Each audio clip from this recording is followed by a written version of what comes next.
علمی point number 1 بھائیو، یہ جو کتاب ہے دا گاڈ ڈیلوژن، یعنی گاڈ کا نظریہ ایک فریب دیا گیا نظریہ ہے. اس کتاب کے اوپر اگر میں ایک جملے میں اپنا ایکسپرٹ اوپینین بیان کروں تو وہ ایک جملے کی شکل میں یوں بنے گا کہ یہ کتاب جو ہے revenge of baseless and non scientific thoughts and beliefs of Christianity. موجودہ عیسائیت کے بے بنیاد اور سائنس کے خلاف عقائد اور نظریات کا رد عمل ظاہر ہوا ہے، کیونکہ رچرڈ ڈاؤکنز خود بھی ایک کیتھولک عیسائی گھرانے میں پیدا ہوا، اور اس نے جب عیسائیت کو اسٹڈی کرنا شروع کیا، اولڈ ٹیسٹمنٹ کو اور نیو ٹیسٹمنٹ کو، تو اس کو اس میں ایسی چیزیں نظر آئی کہ اس نے کہا یہ کلام تو ماننے کے قابل ہی نہیں ہے. اور بھائیو، یہ جو سائنٹیفک ایررز بیسیکلی کرسچینٹی کی کتابوں میں موجود ہیں، یا جیوز کی کتابوں میں، جوڈائزم میں، انہی چیزوں سے متنفر ہو کر پھر لوگ تیزی کے ساتھ اسلام کی طرف آئے جب قرآن کو انہوں نے اسٹڈی کیا. اور 11 ستمبر 2001 کے ٹوئنز ٹاور کے اٹیک کے بعد 9 مہینے کے اندر 34,000 امریکنز نے اسلام قبول کیا، امریکنز پلس یورپین سارے ملا کے. اور 2007 میں جب پاکستان ہمارے ملک میں کلنٹن آیا تو اس نے جیو کو انٹرویو دیتے ہوئے آن ایئر یہ بات بالکل کی، لائیو میں نے خود سنی، کہ اسلام از دا فاسٹسٹ گروئنگ ریلیجن ان امریکہ. امریکہ میں سب سے تیزی سے پھیلنے والا دین اسلام ہے، اور ہمارے کریکٹر کی وجہ سے نہیں، اس کتاب کی وجہ سے. بخاری اور مسلم کی متفق علیہ حدیث ہے کہ تمام انبیاء پر ایمان لانے والے لوگوں کی تعداد ڈیپینڈ کرتی ہے اس نبی کو دیے گئے معجزے پر، اور میرا معجزہ ہے وہی کا معجزہ. میں اللہ سے امید کرتا ہوں کہ سب سے زیادہ ایمان لانے والے لوگوں کی تعداد قیامت والے دن میرے ماننے والوں کی تعداد ہوگی. اور بخاری اور مسلم کی متفق علیہ حدیث ہے کہ جنتیوں کا نصف میری امت سے ہوں گے، اس معجزے کی وجہ سے. آج عیسیٰ علیہ السلام کے جو معجزات ہیں ان کو ہم پریکٹیکلی ثابت تو نہیں کر سکتے، لیکن ہم نے جس معجزے کی بنیاد پر دعوی نبوت کیا ہے آپ صلی اللہ علیہ وسلم کے حق میں، وہ یہ کتاب ہے. اس کو کوئی بندہ بھی چیک کر سکتا ہے. آج سائنس اپنے عروج پہ ہے، چیک کرے، کوئی ایک آیت بھی اسٹیبلش سائنس کے خلاف دکھا دے. لیکن یہ اتنا بڑا دعویٰ نہ تو جیوز کر سکتے ہیں نہ کرسچنز کر سکتے ہیں. ان کا تو پول پھر رچرڈ ڈاؤکنز نے اس کتاب میں دا گاڈ ڈیلوژن میں کھول دیا، اور میں وہ آپ کو بتا دیتا ہوں. اور یہ ہے سب سے بڑا ایشو، انتہائی غیر اخلاقی واقعات، شرمناک واقعات. مثلا اولڈ ٹیسٹمنٹ جس کو جیوز بھی مانتے ہیں، کرسچنز بھی مانتے ہیں، تورات کو، اور 7 صحائف ہیں مختلف انبیاء کے، دانیال علیہ السلام کا، سموئیل نبی کا، باقی انبیاء کے. اس میں اولڈ ٹیسٹمنٹ میں باب 19 آیات 29 سے لے کر 38 تک، ان آیات کے اندر میں نے یہ خود پڑھی ہے، میں زبانی کلامی بات نہیں کر رہا، میرے پاس نوٹس بنے ہوئے ہیں، میرے پاس original Old Testament Kings James Version موجود ہے، یہ حوالہ میں نے دے دیا. ان آیات کے اندر پوری ایک سٹوری لکھی ہے کہ لوط علیہ السلام کی جب قوم ہلاک کی گئی تو صرف 2 بیٹیاں بچ گئیں. یہ بات تو ٹھیک ہے، جو ایمان لے کر آئی، باقی سب ہلاک ہوئے. تو ان بیٹیوں نے آپس میں مشورہ کیا کہ اب روئے ارض پہ کوئی مرد نہیں بچا، حالانکہ اس ایریے میں مرد نہیں تھا، باقی پوری دنیا میں تو موجود تھے، ابراہیم علیہ السلام موجود تھے ایک ہی زمانے میں. لہذا اب ہمارے باپ کی نسل اسی صورت آگے چل سکتی ہے کہ ہم اپنے باپ کو شراب پلا کر اور اس کے ساتھ بدکاری کریں، ولیعوذ باللہ تعالی. اور وہ یہاں تک اولڈ ٹیسٹمنٹ میں لکھا ہے کہ ان بیٹیوں نے پھر لوط علیہ السلام یعنی اپنے باپ کے ساتھ بدکاری کی، اور وہاں سے پھر نسل آگے چلی. یہ جناب بنی اسرائیل کی نسل چل رہی ہے آگے، ولیعوذ باللہ تعالی. اسی طریقے سے اولڈ ٹیسٹمنٹ میں ہی سموئیل 2 باب 11 آیات 2 سے لے کر 6 تک سیدنا داؤد علیہ السلام کا واقعہ لکھا ہوا ہے کہ وہ اپنے ایک سولجر، اپنے ایک صحابی، اوریا اس کا نام تھا، اس کی بیوی پر عاشق ہو گئے. اس کو انہوں نے نہاتے ہوئے اس کا ننگا جسم دیکھ لیا، اور پھر اپنے اس فوجی کو جنگ کے اندر آگے بھیج کر قتل کروا دیا. اور جب وہ قتل ہو گیا تو اس کی عورت کے ساتھ خود شادی کر لی، ولیعوذ باللہ تعالی. بس استغفر اللہ تو آپ پڑھ رہے ہیں، لیکن یہی کچھ ہماری کتابوں میں بھی لکھا ہوا ہے. تو دا گاڈ ڈیلوژن تو پھر رچرڈ ڈاؤکنز لکھے گا نا.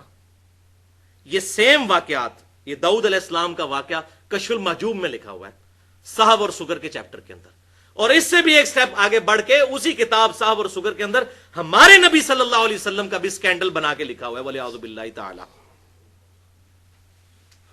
زید بن حارثہ کی بیوی کے بارے میں، اس پہ میں نے پورا لیکچر دیا ہے، مسئلہ نمبر 71B، انڈیا اور پاکستان کے علماء اور بزرگوں کی 19 گستاخانہ عبارات کا تحقیقی جائزہ. جسے شوق ہو تو وہ اس میں سن سکتا ہے. اور اسی طرح کی باتیں تفسیر تبری میں، تفسیر ابن کثیر کے اندر بھی موجود ہیں. اسی لیے تو ہم کہتے ہیں کتابوں میں ہونا کافی نہیں ہے. ابن کثیر اور تبری کیوں نہیں مجرم؟ انہوں نے ان سے رزلٹ کوئی نہیں نکالے. کشف المحجوب کا آتھر کیوں مجرم ہے؟ اس نے ان واقعات سے رزلٹ نکالے ہیں، انہوں نے جسٹ نقل کی ہیں. نقل کرنا اور چیز ہوتا ہے، رزلٹ نکالنا اور چیز ہوتا ہے. اس کی سند کو پرکھا جا سکتا ہے، نقل کیا بھئی یہ روایت آئی ہے، سند پر رکھ لی جائے. اور سند تو ظاہر ہے وہ متصل ہے نہیں ہے، من گھڑت ہے. میں نے پورا ایک لیکچر دیا ہے مسئلہ نمبر 36 کے نام سے، ضعیف الاسناد اور من گھڑت احادیث کے فتنے کا تحقیقی جائزہ. تقریباً 1 گھنٹہ اور 25 منٹ کی گفتگو ہے، اس میں یہی تو رونا رویا ہے. البتہ الحمدللہ یہ بات ماننے والی ہے کہ اس کتاب قرآن میں ایسی کوئی بات موجود نہیں ہے کہ جسے ڈیفینڈ کرنا ہمارے لیے مشکل ہو جائے. احادیث کی کتابوں میں ہے، پھر وہ صحیح اور ضعیف کا چکر کرنا پڑے گا. ادروائز جو لوگ کہتے ہیں جی حدیث تو حدیث ہوتی ہے، چاہے اصلی ہو یا جعلی، ڈگری تو ڈگری ہوتی ہے چاہے اصلی ہو یا جعلی، تو وہ تو پھر مقابلہ نہیں کر سکتے، پھر وہ تو دا گاڈ ڈیلوژن ہی لکھی جائے گی. پھر ہاں الحمدللہ، اسی لیے میں بار بار کہتا ہوں ہماری ٹیکسٹ بک جو ہے یہ قرآن ہے، حدیث ہماری ریفرنس بک ہے. ایک انسانی کوشش ہے، اس میں غلطی بھی لگ سکتی ہے، اسی لیے صحیح اور ضعیف کا فرق. صحیح مسلم کی پہلی حدیث ہی یہی ہے، اور بخاری میں بھی موجود ہے، جس شخص نے میری طرف کوئی جھوٹی بات منسوب کی وہ اپنا مقام دوزخ میں دیکھ لے. لیکن کوئی ضعیف روایت بھی آپ کو نہیں ملے گی جس میں یہ آئے کہ جس نے جھوٹی آیت بیان کی وہ اپنا مقام دوزخ میں دیکھ لے. کیونکہ آپ صلی اللہ علیہ وسلم کو یہ بات بتائی گئی تھی، انا نحن نزلنا الذکر وانا لہ لحافظون، سورۃ الحجر کے اندر موجود ہے. اس الذکر یاد دہانی کو ہم نے نازل کیا، ہم اس کی حفاظت کرنے والے ہیں. اس کی باللفظ حفاظت ہے، حدیث بالمفہوم حفاظت ہے. اور اس میں ظاہر جعلی روایتیں بھی ہماری کتابوں میں موجود ہیں، اسی لیے یہ اسماء و رجال کا علم ڈیولپ کیا گیا. تو یہ رچرڈ ڈاکنز کا جو اعتراض ہے یہ کافی حد تک درست ہے. لیکن افسوس کی بات یہ ہے کہ پوری کتاب دا گاڈ ڈیلوژن میں اس نے قرآن کی ایک آیت بھی کوٹ نہیں کی. لہذا اگر میں حلف اٹھا کر یہ خانہ کعبے کے اندر بھی کھڑے ہو کر مطاف میں یہ کہوں کہ اللہ کی قسم اٹھا کے کہ رچرڈ ڈاکنز نے قرآن پاک نہیں پڑھا، تو مجھے اپنی قسم کا کفارہ نہیں ادا کرنا پڑے گا، کیونکہ پوری کتاب میں اس نے ایک آیت بھی نہیں کوٹ کی.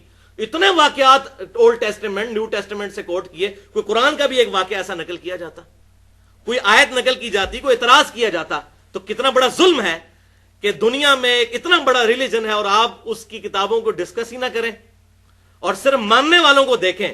اور ظاہر ہے کہ وہ تو سب سے بڑے مجرم ماننے والے مسلمان ہیں جو لوگوں کے لیے اسلام سے دوری کا سبب بنے ہوئے ہیں، اور اس ٹیکسٹ بک کو نہ پڑھیں. نہ ڈونکینز نے پڑھی اور نہ رسل نے پڑھی، اور دعوے ان لوگوں کے دیکھیں. علمی پوائنٹ نمبر 2،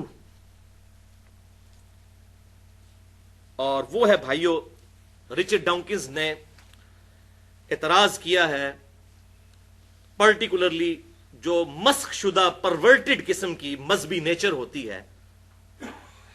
اب آپ خود سمجھ جائیں، یعنی کہ علماء کی کیٹیگری کو، کہ ان کا پورا زور گیٹ اپ کے اوپر ہوتا ہے لیکن اخلاقی اقدار ان کے بالکل نچلے درجے کے ہوتے ہیں. حقوق العباد کے معاملے میں یہ لوگ اتنے اچھے نہیں ہوتے، بس لوگوں کو گیٹ اپ کے اوپر زور دلواتے ہیں، اور جو مورل ویلیوز ہیں ریلیجن کی وہ پس پش ڈال دیتے ہیں. اب آپ لاکھ کہتے ہیں کہ جی ہماری کتاب میں لکھی ہے، وہ کہتے ہیں بھائی مسئلہ یہ ہے کہ کوئی درخت اپنے پھل سے پہچانا جاتا ہے، تو آپ جو مسلم ہونے کا دعویٰ کرتے ہو آپ تو پھل ہو نا اس اسلام کے درخت کے، تو ہم نے تو آپ کو ہی دیکھنا ہے نا. یہ گلے سڑے پھل دیکھیں گے تو درخت کے بارے میں تو یہ، اب ہم یہ تو نہیں ان کو کہہ سکتے یہ پھل جو ہیں وہ 1400 سال پہلے جا چکے ہیں. تو کتنا شرم کا مقام ہے. اور بلکہ یہ کتاب پڑھ کے تو یقین کریں مجھے اپنے بارے میں بھی بڑا خوف لاحق ہوا کہ ہم کہیں اسلام کے لیے ہرڈل تو نہیں بن گئے ہوئے. یعنی اگر ایک غیر مسلم ہمارے کریکٹر کو سٹڈی کرتا ہے وہ کیا سوچے گا.